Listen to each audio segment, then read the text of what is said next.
Thank you, folks. Have a seat.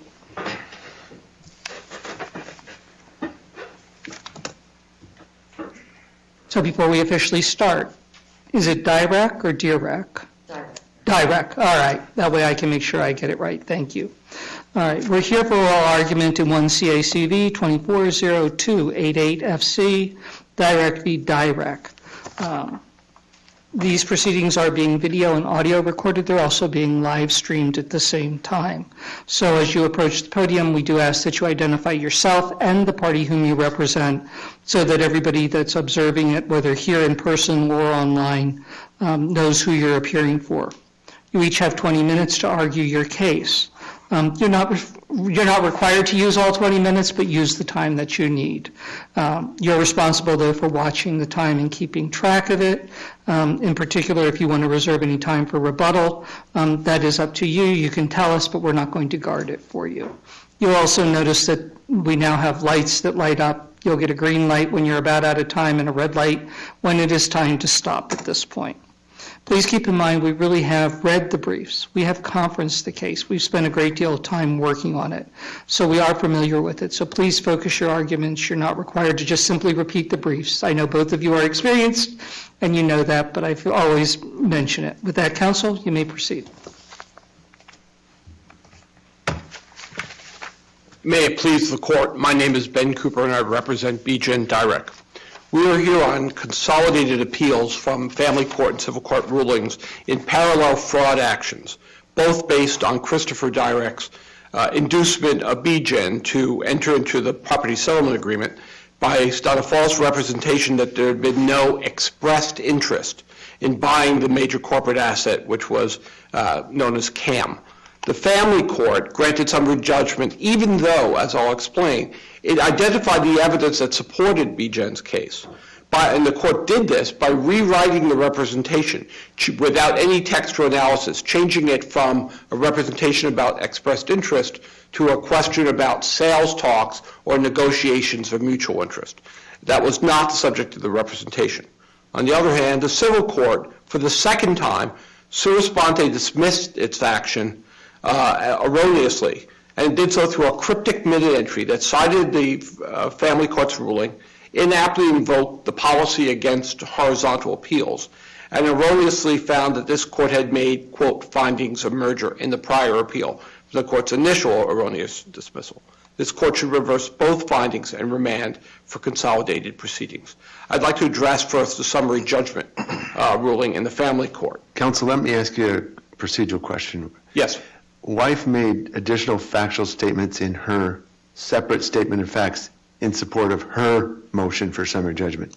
Correct. To what extent can we consider those facts? I think those facts were all before the court when it ruled. The fact that the court didn't address them is neither here nor there. That is, the evidence was before the court when it ruled on the motions for summary judgment.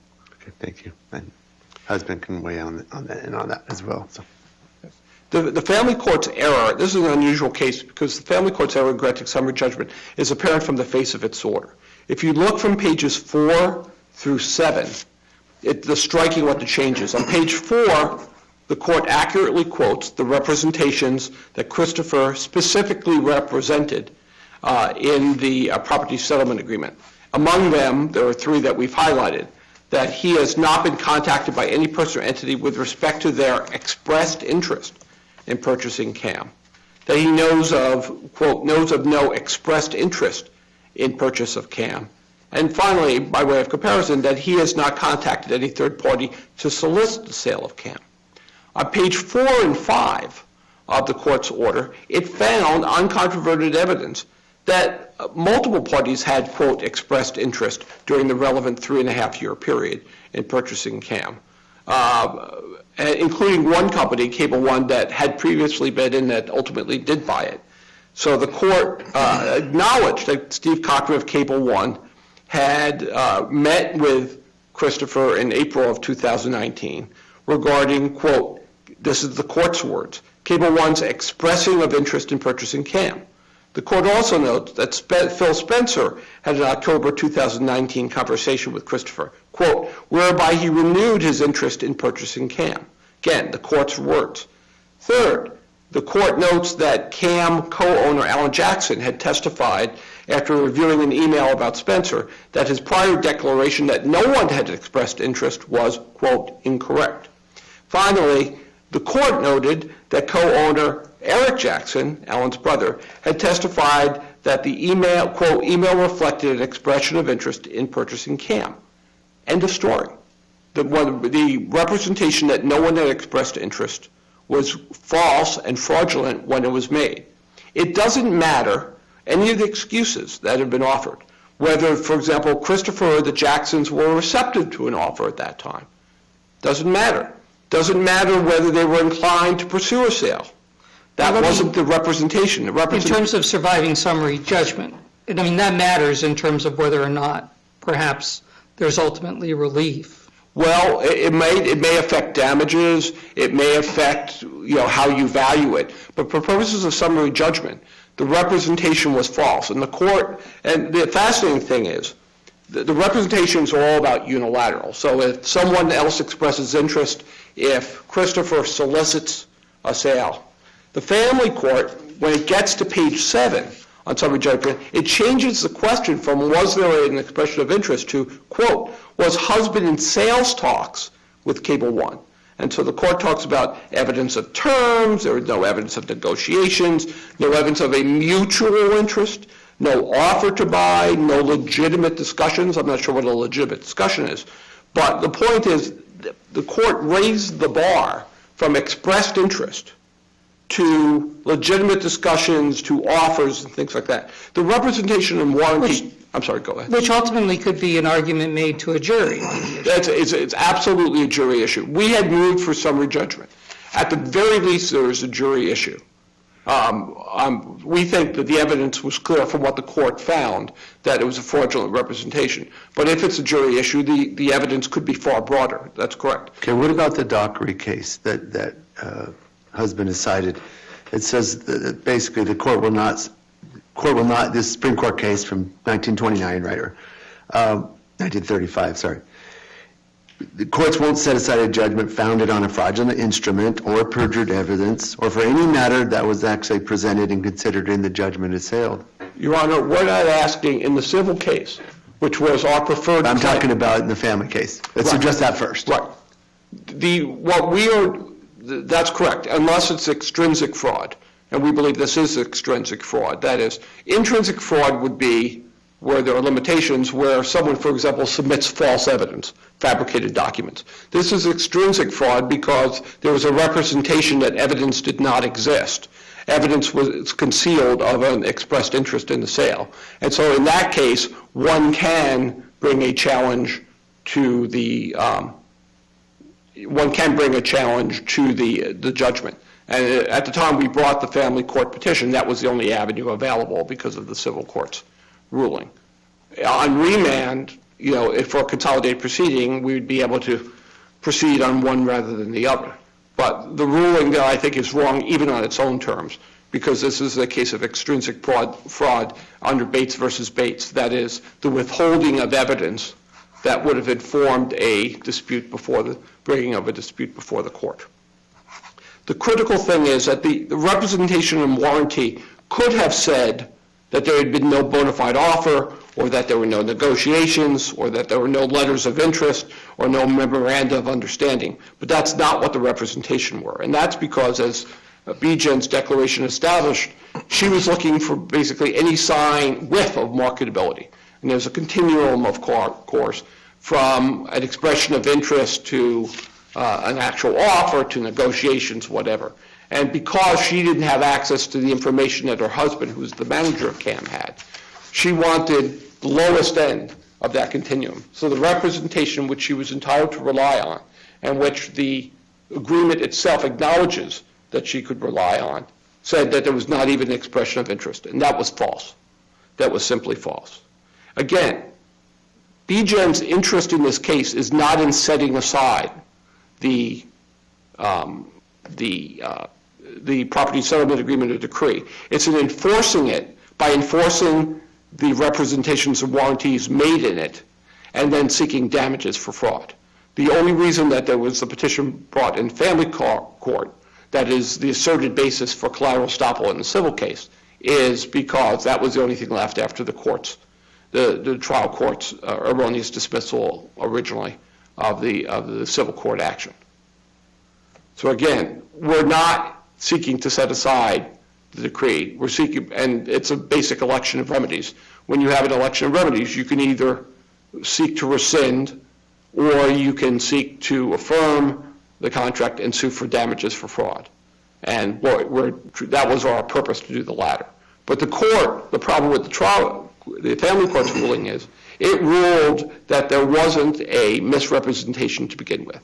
And that was erroneous as a matter of law because the court was mixing and matching. It acknowledged the evidence that the representation of no expressed interest was false, and then it said, but there was no offer, there were no legitimate discussions, whatever that means. There were none of these other things were at a far higher standard.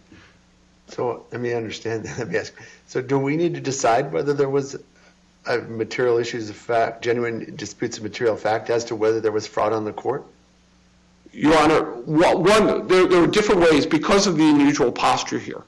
We think that there were at the very least issues of fact as to fraud in the court because the issue of the valuation of CAM was not put before the family court in the dissolution proceeding. That is, there was a stipulation to it in the PSA induced by the fraud. So that's extrinsic fraud. But how does this, okay, so then, I know, this gets a little complicated. It is. So, but then we've got the civil case. So with the civil case, correct me if I'm wrong, nothing has happened, no decisions have been made other than just a simple straight dismissal in the civil case. Well, it depends how one reads the civil court's ruling. They refer to the to the family court's ruling.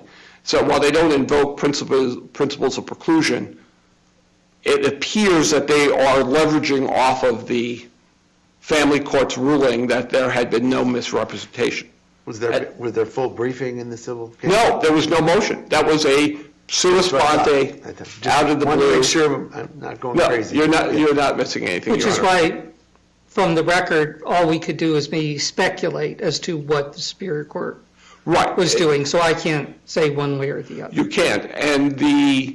But with respect to the civil court, there's a reference into the civil court to the ruling of the family court in the motion for summary judgment. So since the overlapping question there would have been, was there a false representation, it appears that the civil court was invoking and saying that you can't have a horizontal appeal. Now, I don't think this is a horizontal appeal, as that term has been used by the Arizona appellate courts, but nevertheless, it appears it's saying we're not going to revisit that court's rulings, and that's pointing to it. So the best thing is to reverse both rulings, send it back, and then we can figure out in the trial court how to proceed. We would prefer that this all get sent back to one court and be resolved because the split between them was a result of an erroneous dismissal for lack of jurisdiction. So there's no reason to have two actions pending. They should be, as they were consolidated in appeal, we think it appropriate and a good use of judicial resources to consolidate them below. As this court has already indicated, they are simply divisions of the same singular court, and that's the best way to proceed. Much as we would say on the discovery issues which we've raised, we believe that the evidence is more than sufficient to get past summary judgment. But if this is going to trial, that's a different matter. As we've laid out in our briefs, there was an unfair and unjustified restriction of discovery. Now, we're not asking the court to resolve it. I know how much Arizona appellate courts enjoy parsing through discovery requests. We're simply concerned that in the event of a reversal, that we don't want to be hit with an argument that there was a law of the case, and so we can't reopen the discovery requests. So we would ask the court to provide guidance that on remand that we're permitted to raise before the court our discovery requests. For example, our motion to compel was denied summarily without analysis, and we want to be able to pursue that as well as address some of the the limitations on discovery which prevented us from obtaining all that might be available. For example, the court arbitrarily said you can't get any documents about the sale of CAM from after the sale was consummated. So if there was a later document where someone said, I'm so glad we pursued that expression of interest in 2019, we wouldn't have gotten that because we were cut off arbitrarily, even post-sale documents that referred back. And so those are things we want to pursue. Again, we're not asking the court to resolve them here, but to allow us to pursue them. If we were to agree with you, your client's position, and send this back, why can't discovery just start from ground zero in the civil case? That would be fine, Your Honor. All we want to be able to do is pursue discovery in a court that will address it. I realize that the family court expressed concern about the challenges this kind of case posed to the court's resources. We're simply trying to pursue this in a rational, reasonable fashion, then escape finally this kind of odd bifurcation that resulted from the original erroneous dismissal. And again, originally the preferred claim was the fraud claim we brought, civil fraud claim we brought originally, not the challenge to the PSA. That was simply an attempt to keep our claims alive while the appeal went forward of the dismissal. Unless the court has further questions, I'd like to reserve the remaining time for rebuttal.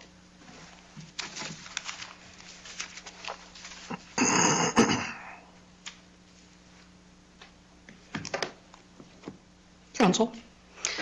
Good morning. May it please the court. Helen Davis, Peter Swan, and Parker Bunch appearing on behalf of Christopher Dyrek, the appellee.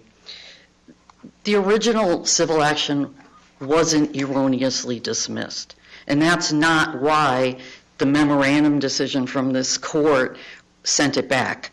The crux of that issue that was decided by this court was that there's only one superior court. And I think we've seen a lot of decisions, I mean, especially lately, Rojas is one of them.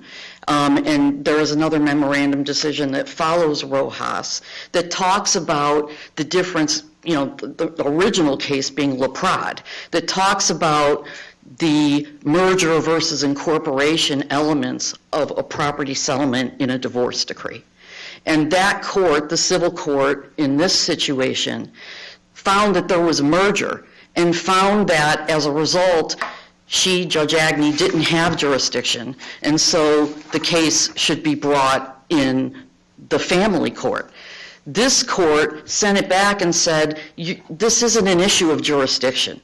This is an issue of one superior court. You could have transferred it over to the family division. You didn't have to dismiss based on this reasoning, but no argument can be made that the provisions, the operative provisions in that property settlement agreement were 100% merged into the decree. But isn't fraud a well-recognized exception to merger? I'm not aware, Your Honor, that fraud is a well-accepted exception to merger. I'm aware that they've argued that here, an email and a lunch date amounts to fraud on the court, because that's the issue here. It's not fraud on Bijan Dyrek. It's whether... How do we know that? That's not even been litigated yet. Well, it fraud has... and inducement, how has that been litigated? Well, what contract is there to litigate under? No contract exists. So Bijan Dyrek... There wasn't a contract, the settlement agreement? No, Your Honor, the contract was lost and superseded by the decree. Was it signed? It was signed. Lost? It was lost. It was superseded by the decree. Okay. That's The argument is it merged into the decree, therefore it has no contractual value anymore. Thank you, Your Honor, for... But you're saying fraud, but I'd like to know your authority to say that fraud is not an exception to waiver, to merger. Well, it has to be extrinsic fraud that is fraud on the court. That makes sense. Okay. Okay, so in order for Bijan Dyrek And it's her burden, by clear and convincing evidence, to prove to the court that there was fraud on the court, not fraud on her. And the court mentioned Dockery, Your Honor. You mentioned Dockery, and that's a really interesting decision, and I'm going to find it right here and say, a court will not set aside a judgment because it was founded on a fraudulent instrument or perjured evidence or for any other matter which was actually presented and considered in the judgment assailed. And so... But don't you, by settling and entering into that property settlement agreement, necessarily take that question out of the court's hands? Absolutely not. The cases don't say it had to be actually litigated. The cases say that it was a contested matter below. And this was one of the most contested matters in the history of the cases I've handled. I mean, you had the divorce case. The entire focus of the divorce case, almost entirely, was on CAM, its value, its character, because it was a gift to Mr. Dyrek by Bill Jackson, and prior sales activity between it, right before the divorce was filed in 2015, there were 4 suitors for this company. One was Fidelity, which actually made a $25 million offer. And that offer is an offer and a value that Bijan Dyrek's independent expert adopted for the value of this company. Another suitor was actually Cable One, but they didn't make an offer at that time. Another was the Spencer, subject of the Spencer email, and then there was a fourth, and forgive me, I don't remember which company that was. But there were subpoenas sent out of state to... What was presented to the court? I want to come back and focus on that. Because I look at McNeil, and I'm trying to understand how this doesn't fall within McNeil. Because in McNeil, White made fraudulent statements, they ended up in the agreement, and the court as itself said the party's spousal support agreement was shrouded in fraud and misrepresentation at the time of the entry of the decree, because the court was not really deciding that issue. It was just simply looking at the document that was provided. So it's not the same as a witness lying and people making a decision based on the lying. That's where it becomes intrinsic. In McNeil, it seems to say that's extrinsic because the court didn't decide the issue. But the misrepresentation was part of what happened in the agreement. Thank you, Your Honor, because I think that McNeil can be a confusing case, because there was actually 2 cases going on in McNeil over time. There was the original divorce action, which is where the trial court asked about support, but the issue of support wasn't a contested issue in the case below at all. And then there was a subsequent, and at that time, the wife didn't tell the court that the husband had overpaid $85,000, I believe it was, in support payments. Later, she actually had the audacity to bring an arrearage action, and at that point, it was discovered that the dentist and his practice had both been paying support to the wife. And so what McNeil held is that in the original divorce action, the issue of arrears had never been a contested issue in the case. How do we determine what is a contested issue if, in the end, there is a settlement after a mediation and the court simply rubber stamps it? Well, Your Honor, if I could answer that a little differently than the way you asked. If every time the party settled a case and a former spouse learns that there's some fact that they didn't know or that was stated differently, which I can tell you from almost 30 years of experience is just about every single case that I have, there'd be no test for fraud on the court. But in all those cases, how many times do you have a specific avowal that something has not occurred? Like, this is a pretty specific avowal. It's a specific avowal, but I mean, somebody was lucky or correct at forecasting.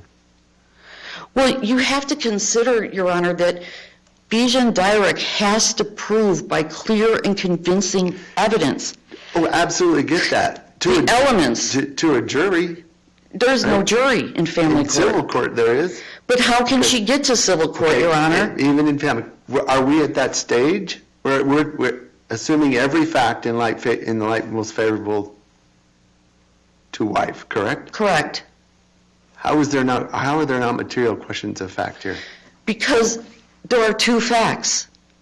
That's the entire universe, with tens of thousands of pages of discovery that was What are the provided. two facts? To let us. The two facts is the Spencer email and a lunch date. Those are the two facts that she's relying on to say that this company would have been, had she known that, this company would have been worth $88 million back in 2019. That's what she has to prove to defeat summary judgment. And she can't do that. There was no But we're pandemic. not at that stage. We're at the stage of, was there a material misrepresentation in the PSA that could support setting it aside at this point, basically? And then just, was there a misrepresentation? And then you get to argue, she can't prove it, it's just two facts. She can't prove the 88, but that's not the standard we're at this point. It's, does she have a misrepresentation? Because, and it was a low misrepresentation, I think counsel is right. Was there any discussion? Did somebody say something? Not a real discussion, all the stuff you get to argue later. I'm not sure I understand the question, but I'll answer it this way, and then Go ahead, yeah, I'm sorry. Judge Goss, That's tell me not uncommon for if me. or me, Your Honor. Let me know if I missed the point. There was no misrepresentation. There was no misrepresentation. Bijan Dyrek knew about Cable One. Cable One was a suitor for this company in 2015. Bijan Dyrek received every document that was Wasn't the time frame 16 to 19? 16 to 19. But And these two communications we talked about happened in that time frame. they happened in mid-2019. But you also have to consider that Bijan Dyrek's expert considered the Fidelity 2019 sale to Cable One, and that sale was for less than the value that the expert put on this company. And to defeat summary judgment, where's that expert's affidavit saying that a lunch and an email from Mr. Spencer, Phil Spencer, would have resulted in $88 million more value But in 2019? that's a down-the-road issue. The issue is, were those two, and we'll just focus on those two, were they true? Was the statement he made true, given those two communications? Yes, because they weren't legitimate expressions of interest for But this that wasn't company. the avowal he made. Was there a legitimate expression of interest? Wasn't what he was having to avow no to. It depends on his understanding, right, of expression of interest, and these are merged terms, and there's no parole evidence for an order. Zale. You can't look underneath the order for people's intent, including Bijan Dyrek's, what she would or wouldn't have done, what would or wouldn't have happened. She had to prove, to defeat summary judgment, that there was a material and genuine fact that she could ultimately prevail. Not just beat the summary judgment, that she would ultimately be able to prove this by Isn't clear... that the same question? That's the same question. If you could, it's two sides, it's the same side of the coin. If you can prevail on summary judgment, that means you can Right. theoretically prevail. I agree, Your Honor. Yeah, theoretically, if But you I can, just want to go back to the evidence. You're saying that it's limited to one email? it's you're saying one email.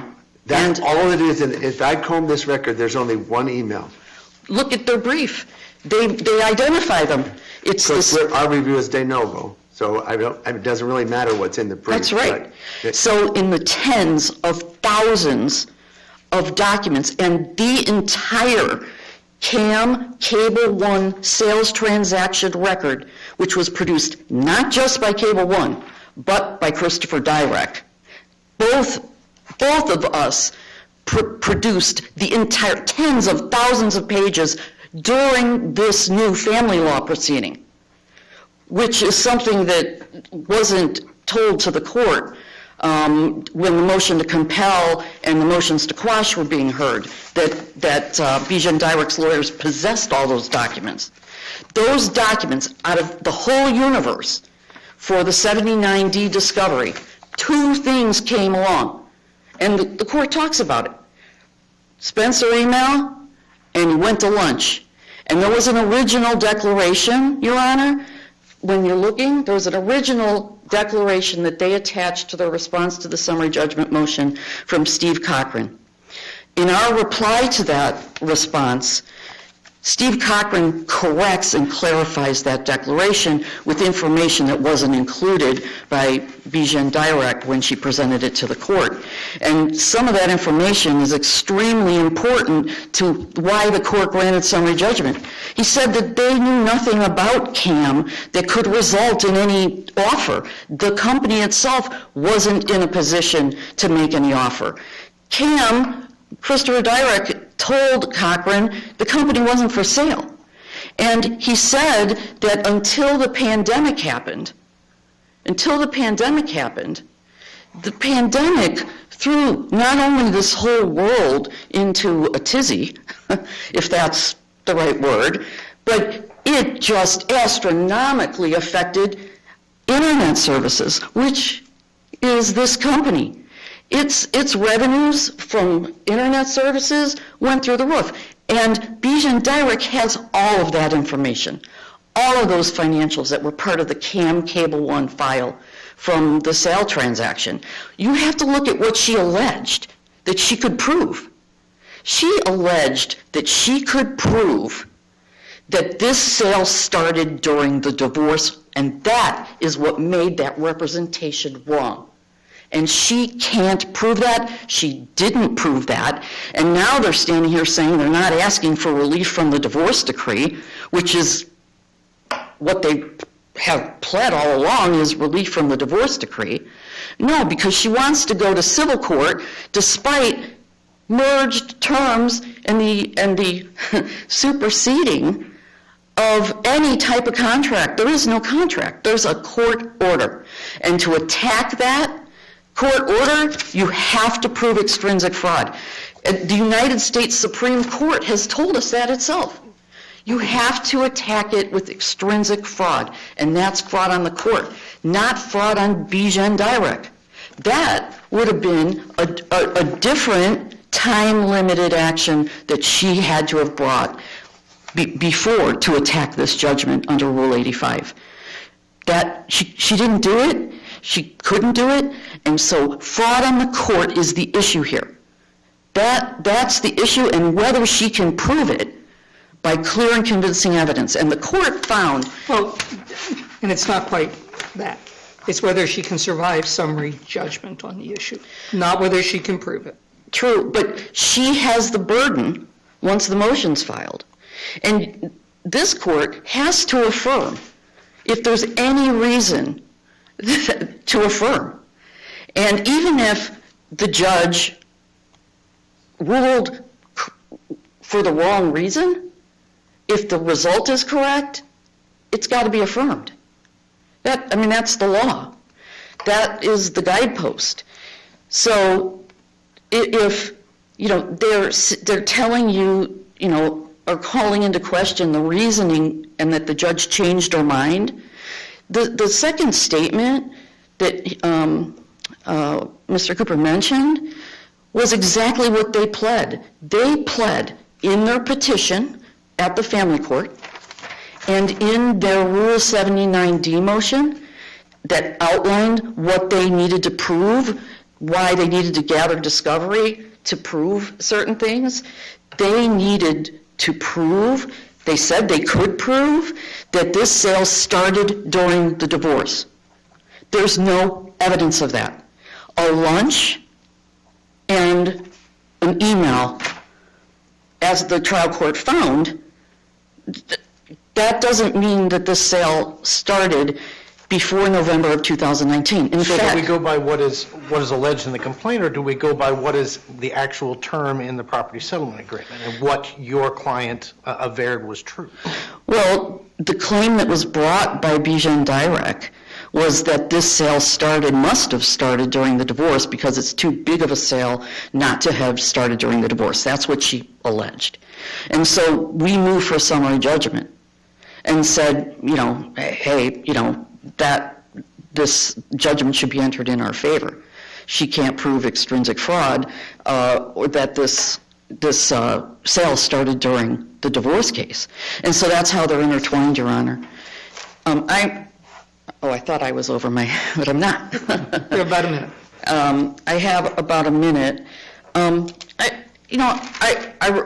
Obviously, I've lived and breathed this case for 10 years, off and on. And, I probably know everything about it, but I ask myself, and I ask you to consider too, would we be here right now if this company sold in 2020 for $23.5 million, like the Fidelity Cable One sale? Would we be here right now? What if the company filed bankruptcy? Would Mr. Dyrek have any relief from having paid millions of dollars to his ex-wife for this company? Would any of that be able to be brought? Absolutely not. Absolutely not. We ask that you affirm both the family court's grant of summary judgment and the civil action that was rightfully dismissed the second time because these issues have been fully adjudicated at the family court. Thank you. Thank you. Counsel?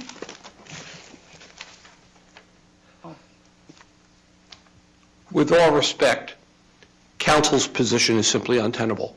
If representations and warranties made in a property settlement agreement or any settlement agreement are basically meaningless once the court and the parties rely on them, then no one will ever settle anything. If that is the position, that somehow fraudulent inducement gets wiped out once the court enters an agreement, enters a decree based on it, why would anyone settle? Why would anyone believe any representations and warranties? That's never been the law in this state. There's always been a distinction between extrinsic and intrinsic fraud. Dockery concerned the authenticity of an instrument. McNeil and Bates concerned the withholding of information that was critical to decision-making and that would have informed any resolution of the case on appeal. That is extrinsic fraud, not an unauthentic evidence, which is intrinsic fraud. Would you address your opponent's argument about who was actually being defrauded, who the false statement was being made to, whether it was your client or whether it was to the court? Well, it's both. Directly, it's a fraudulent inducement of Bijan to enter into the agreement. And by doing that and getting a stipulation that's then submitted to the court, it's ultimately a fraud on the court because the information that would have been relevant to a determination by the court has been withheld. That is, without that information, without the stipulation, there would have been a dispute before the court. I would point the court to paragraphs 11 and 12 of Bijan's declaration, where she says, if I had known that Christopher had met with Cable One's Chief Financial Officer, Steve Cochran, in April 2019, I would not have agreed to the PSA, and I would have insisted on keeping an interest in CAM.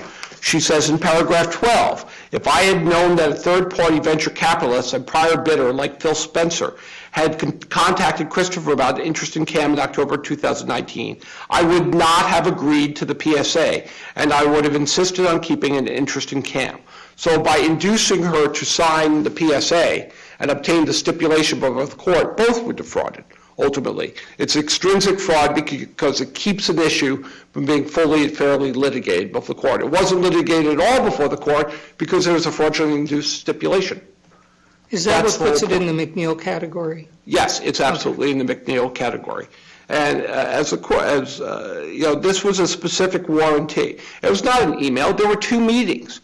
The email to the Jacksons from Christopher was about a meeting with Phil Spencer. There was a meeting with Phil Spencer. There was a meeting with Steve Cochran. Both of those were relevant pieces of information. And in fact, there's a specific warranty that no one had expressed interest. So let me ask you, what is it she has to prove? Because they're saying, under the circumstances, she has to prove that the sale started before. No. But does she have to prove that she just wouldn't have entered the PSA, so this would have been open? Then That's correct. I'm not quite sure where it goes from there, but Right. the first thing is she's got to prove that it was the investment into the PSA, Right. not the ultimate outcome. That's absolutely correct, Your Honor. That is, she doesn't have to prove that the sale started before. That's never been. The question is, if she had known the truth, that the representation, that in fact there had been an expression of interest, she has stated a sworn declaration without controversy that she would not have entered into PSA. She would have kept her shares of stock and ridden the wave. And the jury or the court, depending on which court, could say, I buy it or I don't. Right, that's a question ultimately for the trier of fact as to whether or not they think her reliance is. And the measure of damages, how you measure damages in this kinds of case. There's an entire treatise, Dunn's Recovery of Damages for Fraud, that deals with every permutation of fraud, how you measure damages in this kind of situation. But that's for the trier of fact. We never even got there. And she's going to have to prove that by clear and convincing evidence as far as her She'll have to reliance. prove the fraud by That's correct. But we haven't even gotten there because of the errors of the court. Again, we're in a weird posture right now with these 2 parallel actions. That might be the understatement of the year. And it was never our intent. We simply brought a civil court action, and the family court action was brought after the civil court one was erroneously dismissed for lack of subject matter jurisdiction. So hopefully we can get back on track and deal with this in the best way possible that allows her the full relief she should have had from the beginning. But we have yet to get there. Well, let me just, and you're at your time, but is it one action or the other that should move forward, or is it both? I think it could be both. I mean, these are both, after all, administrative decisions of a single court. And whether we are proceeding on a fraud on the court theory under the family law rule, or we are proceeding on civil fraud, I think that can be worked out on remand before the court. Because after all, as we all know, it's the Superior Court of Arizona in Maricopa County, and everything else can be worked out procedurally. Thank you, folks. Thank you, Your Honor. We appreciate the oral argument and everybody being prepared and focused. We'll take the matter under advisement and we'll issue our ruling in due course.